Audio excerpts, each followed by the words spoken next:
లేకపోతే ఏముంటుంది చెప్పురు తెలంగాణ ప్రాంత బిడ్డలారా. ఇక నిన్న బీసీ ముసలం మొదలైంది. ఆదివారం రాష్ట్ర సచివాలయంలో ప్రణాళిక శాఖ ద్వారా అందిన కులగణన తుది నివేదికను విడుదల చేస్తున్న మంత్రివర్గ ఉపసంఘం సభ్యులు ఉత్తమ్ కుమార్ రెడ్డి, దామోదర్ రాజనరసింహ, పొన్నం ప్రభాకర్, సీతక్క. బీసీలు 46.25%, ముస్లిం బీసీలు కలిపితే ఏంది మొత్తం 56.33%, 96.9% మంది ఇచ్చిన డాటాతో సర్వే పూర్తి. 16 లక్షల మంది వివరాలు సేకరించలేకపోయాం. రేపు కేబినెట్లో చర్చ, తర్వాత అసెంబ్లీ ముందుకు వివరాలు వెల్లడించిన sub committee chairman Uttam. So మొత్తానికి రాష్ట్రంలోని మొత్తం కుటుంబాలు ఎంత ఉన్నాయి? 1.15 కోట్లు ఉన్నాయి. సర్వే చేసిన కుటుంబాలు 1.12 కోట్లు. సర్వేకు దూరంగా ఉన్న కుటుంబాలు 3.1%. అంటే సర్కారు తేల్చిన సర్వే లెక్క ఎంత? 46.25% బీసీలు ఉన్నారు, 10.08% ముస్లిం బీసీలు ఉన్నారు, 15.79% ఓసీలు ఉన్నారు, 17.43% ఎస్సీలు ఉన్నారు, 10.45% ఎస్టీలు ఉన్నారు. అంటే పూర్తి స్థాయిలో కూడా ఇది కులగణనకు సంబంధించి బీసీ సంఘానికి సంబంధించి బయట పెడితే ఏమైంది? సర్వే నివేదిక అంతా కూడా తడక సంపూర్ణంగా. కానీ సర్వే సమగ్రం అవుతుందా? 100% పూర్తి కాకుండానే నివేదికను సంపూర్ణ సిద్ధిస్తుందా? ప్రభుత్వం కులగణన నివేదిక విషయంలో మాత్రం అదే చెప్తున్నది, అలాగే చెప్తున్నది. ఇంటింటి సర్వే పూర్తి కాకుండానే కులగణన నివేదిక సిద్ధమైపోయింది. 1.03 లక్షల ఇళ్ళు తలుపులు వేసి ఉండడం, 1.68 లక్షల కుటుంబాలు సర్వేలో పాల్గొనడానికి సంకోచించడం, 84,137 ఇండ్ల నివాసేతరంగా ఉండడం వంటి సమస్యలతో 3.1 లక్షల వివరాలను, మొత్తంగా 16 లక్షల జనాభా వివరాలను సేకరించలేమని ప్రభుత్వమే చెప్తున్నది. మరి అసమగ్ర సర్వే పట్టుకొని తుది నివేదిక ఎలా ఇస్తారని ఇప్పుడు బీసీ సంఘాలు ప్రశ్నిస్తున్నాయి. ఇలాంటి తప్పుడు తడక నివేదిక సర్కార్ ఆమోదిస్తే అంతిమంగా బీసీ వర్గాలకు అన్యాయం చేసినట్లే అంటూ కూడా చెప్పిన పరిస్థితి కనబడుతుంది. సో మొత్తానికి ఇక్కడ ఏం జరుగుతుంది? ఓబీసీ రిజర్వేషన్ల కోసం ఉద్యమం. జనగణనతో పాటు కులగణన చేపట్టాలి, బీసీలకు 42% రిజర్వేషన్లు ఇవ్వాల్సిందే. బీఆర్ఎస్ మాజీ మంత్రి శ్రీనివాస్ గౌడ్, సూరజ్ మండల్ జాతీయ నేతలతో భేటీ, కవితతో బీసీ సంఘాల భేటీ. కుల గణన సర్వేపై నివేదికపై చర్చ. 42% కోటా ఇయ్యకుంటే రణరంగమే. స్థానిక సంస్థల బీసీ వాటా ఇవ్వాల్సిందే, లేకుంటే ప్రభుత్వాన్ని వదిలిపెట్టాం. ఆర్ కృష్ణయ్య. ఇక సమగ్ర సర్వే 50% కూడా పూర్తి కాలే. బీసీ కమిషన్ మాజీ చైర్మన్ అంటూ కూడా చూస్తున్న పరిస్థితి. మొత్తం ఇండ్లు వదిలేసి సర్వే ముగిసిందంటారా? అరవకొరవ సమాచార స్వీకరణతో సమగ్రత సాధ్యమా? సర్కారు లెక్కలు క్షేత్రస్థాయి డాటా పోల్చి చూసారా? 3% మంది వివరాలే లేకుండా చెల్లుబాటు అవుతాయా? రాష్ట్ర ప్రభుత్వానికి సామాజికవేత్తల సూటి ప్రశ్న. అర్బన్ ఏరియాలలో 40% పూర్తిగాని సర్వే. స్టిక్కరింగ్ చేసిన డాటా సేకరించిన ఇండ్ల ఎన్నో. కులగణన నివేదిక వెలువెత్తుతున్న అభ్యంతరాలు. సర్కారు తీరుపై మండిపడుతున్న బీసీ సంఘాలు. ఇకనైనా సమగ్ర సర్వే చేపట్టాలని నేతల డిమాండ్ అంటూ కూడా చెప్తున్న పరిస్థితి. ఏం లేదండి, ఇప్పుడు వీళ్ళు చేసిన సర్వే ఏదైతే ఉందో పూర్తి స్థాయిలో ప్రభుత్వం బయట పెట్టింది కదా, అది వాస్తవం అని ప్రభుత్వం గుండె మీద చేసి చెప్పమని చెప్పారు. ఎందుకు అంటే పూర్తి స్థాయిలో 16 లక్షలకు సంబంధించి కుటుంబాలనే పూర్తిగా లెక్కించని పరిస్థితి కనబడుతుంది. ఒక అధికారి ఉంటాడు గ్రామీణ స్థాయిలో, ఆ గ్రామంలో ఎన్ని ఇళ్ళు ఉన్నాయి, ఎవరెవరు ఎక్కడ ఉంటారు, ఎవరెవరు ఏం వ్యాపారాలు చేస్తారు, ఎవరెవరికి వ్యవసాయం ఉందో అంతా తెలుస్తుంది. కానీ ఇక్కడ పూర్తి స్థాయిలో వీళ్ళు చేసే అంశం ఏంది? ఒకసారి తెలంగాణ ప్రాంత బిడ్డలందరూ కూడా చూడాల్సిన పరిస్థితి కనబడుతుంది. ఇక బీసీలకు సంబంధించి నిన్న ఒక సభ జరిగాయి. బీసీ సభది ఏదన్నా రాసుకొచ్చిల్లా పేపర్లో? ఒకసారి చూడాలి, దాంతో చాలా అవసరం ఉన్నది అలా. రైట్, ఒకసారి కాకా పేపర్ కూడా ఓపెన్ చేద్దాం. ఎందుకంటే నిన్న బీసీ సభలో పెట్టి అడ్డగోలుగా మాట్లాడుతున్నారు. అంటే రాష్ట్రానికి సంబంధించిన మరి ఏంది పూర్తి స్థాయిలో కూడా రాష్ట్రానికి సంబంధించి మరి మేము ప్రజాప్రతినిధులు అనే విషయాన్ని మర్చిపోయిగా చూడుర్రి. బీసీ రిజర్వేషన్ల కోసం తెగించి కొట్లాడతాం. వరంగల్ బీసీ రాజకీయ యుద్ధబేరి సభలో వక్తల పిలుపు. ఓకేనా? ఇది ఇక్కడనే ఉండనీరి పూర్తి స్థాయిలో. ఏ పేజీ? 3వ పేజీ అమ్మ. రా, ఏంది అంటే మాట్లాడే భాష కొంచెం మనకు అవసరం ఉంటుంది. దాని భాష ఎట్లా ఇష్టం, మనకు నోరున్నది కదా అని ఏది పడితే అది మాట్లాడితే తెలంగాణ ప్రాంత బిడ్డలు ఊరుకోరు కదా. తెలంగాణ రాష్ట్ర వ్యాప్తంగా నిన్న ఇష్టం వచ్చినట్టుగా అడ్డగోలుగా వరంగల్లో బీసీ సభ పెట్టడం ఓకే, మంచిదే. బీసీలకు సంబంధించి న్యాయం జరగాలి, చాలా మంచిది.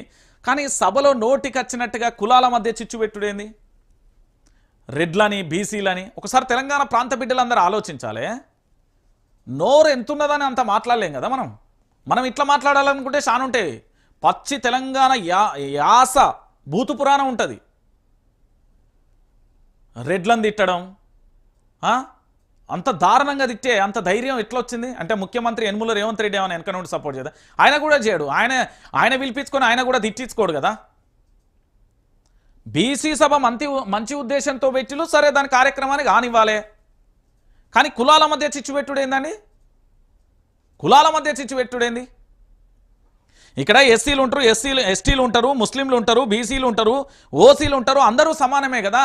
మళ్ళీ మేము భారత రాజ్యాంగం మీద ప్రమాణం చేసి పూర్తి స్థాయిలో ప్రమాణ స్వీకారంగా కూడా పూర్తిగా పదవులు స్వీకరించినప్పుడు ఈ మాట్లాడే పద్ధతి కరెక్టేనా?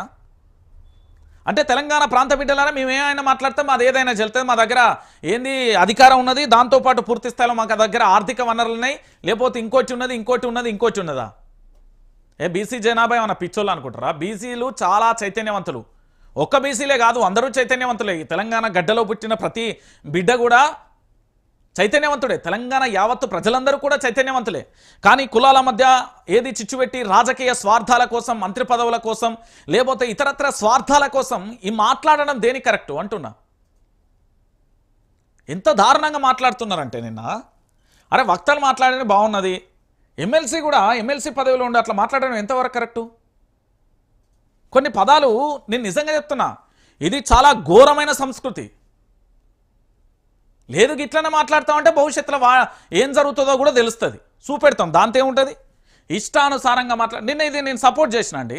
బీసీలకు సంబంధించి రాజకీయ యుద్ధ బేరీకి సంబంధించి రిజర్వేషన్ల కోసం కొట్లాడిళ్ళు, యాక్సెప్టబుల్, సపోర్టెడ్.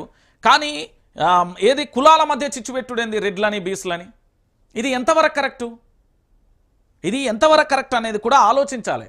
ఎందుకంటే ఇది సంపూర్ణంగా కూడా తెలంగాణ రాష్ట్ర వ్యాప్తంగా బీసీల లెక్క చెప్పాలి.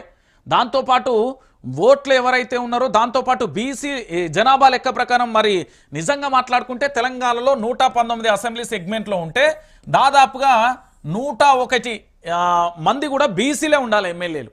ఈ లెక్క తెలుసా ఎవరికన్నా? 119 మంది ఎమ్మెల్యేలు ఉంటే, అసెంబ్లీ స్థానాలు ఉంటే దీంట్లో 101 మంది బీసీలే ఎమ్మెల్యేలుగా ఉండాలి. మరి వీళ్ళే ఎమ్మెల్యేలుగా ఉండాలి తెలుసా తెలంగాణ రాష్ట్ర వ్యాప్తంగా కూడా. లాజిక్ మిస్ కావద్దు ఎక్కడ కూడా. నేనేమంటున్నా అంటే ఇక్కడ బీసీ ఉద్యమాలే పెట్టుర్రి, లేకపోతే ఎస్సీ ఉద్యమాలే, ఎస్టీ ఉద్యమాలే, లేకపోతే ఓసీ ఉద్యమాలే, ఏదైనా పెట్టుర్రి, కానీ అవతలి వ్యక్తుల మనోభావాలు దెబ్బతీయనంత వరకే ఉండాలది. కానీ ఇష్టానుసారంగా మాట్లాడతాం, మేము ఏదైనా చేస్తామంటే అది కుదరదు. ఇది తెలంగాణ ఒకడి కోసమో, లేకపోతే ఒకటి భయపడో, లేకపోతే ఒకటి కోసమో ఇదంతా జరగదు. ఇక్కడ తెలంగాణ రాష్ట్ర వ్యాప్తంగా కూడా పూర్తి స్థాయిలో కూడా చాలా రకాలుగా కూడా జరుగుతున్న పరిణామాలలో ఏంది అంటే ఇష్టం వచ్చినట్టుగా పంచాయతీ మొదలు పెడుతూనే ఉన్నారు. దీని మీద తెలంగాణ రాష్ట్ర వ్యాప్తంగా ఉండే రెడ్లందరూ కూడా స్పందించాల్సిన అవసరం ఉంటుంది. ఎందుకంటే ఈ రిపోర్టుకు సంబంధించి పూర్తి స్థాయిలో కూడా ఒక వ్యక్తులను లేకపోతే ఇతరత్ర సామాజిక వర్గాలను పూర్తి స్థాయిలో కూడా బదనాం చేయడానికి ఉండదు. దీని మీద రెడ్లందరూ కూడా స్పందించాల్సిన అవసరం ఉంటుంది. వాళ్ళ ఖచ్చితంగా కూడా చెప్పాల్సిన అవసరం ఉంటుంది. ఎందుకంటే బీసీలకు సంబంధించి పూర్తి స్థాయిలో జరిగిన సభ, బీసీ ఉద్యమాలు, బీసీకి సంబంధించి వాటన్నింటినీ కూడా మనం యాక్సెప్ట్ చేద్దాం, సపోర్ట్ చేద్దాం. రేపు పొద్దుగాల ఎస్సీ ఉద్యమం జరిగినా, ఎస్సీ వర్గీకరణ జరిగినా, లేకపోతే ముస్లింలకు సంబంధించిన, లేకపోతే మైనార్టీలకు సంబంధించిన ఎవ్వరికి జరగనియండి, దానికి సపోర్ట్ చేద్దాం. కానీ ఇతర వ్యక్తుల మనోభావాలను దెబ్బతీయకుండా ఇతర వ్యక్తులకు సంబంధించి వాళ్ళకి ఏదైనా నష్టం చేకూరుస్తే ఏ విధంగా నష్టం చేకూరుస్తున్నారు, ఎంత నష్టం జరుగుతుంది అనేది కూడా చెప్పాలి. ఎట్లున్నదంటే ఇక మా చేతిలో మైకున్నది, మేము ఏం పడితే అదే మాట్లాడతాం అనే కాడికి వచ్చింది నిన్న. సభకు సంబంధించి అద్భుతంగా జరిగింది, కానీ ఇష్టానుసారంగా మాట్లాడద్దు కదా. ఎదుటి వ్యక్తి మనోభావాలను కూడా ఏంది అంటే వాటిని కూడా ఆలోచించాలి. లేదో నేను గిట్లనే మాట్లాడతాం, గిట్లనే చేస్తాం అంటే గట్ల చేయాలనో గట్లనే చేస్తారు తర్వాత కూడా. రైట్, ఇంకో విషయం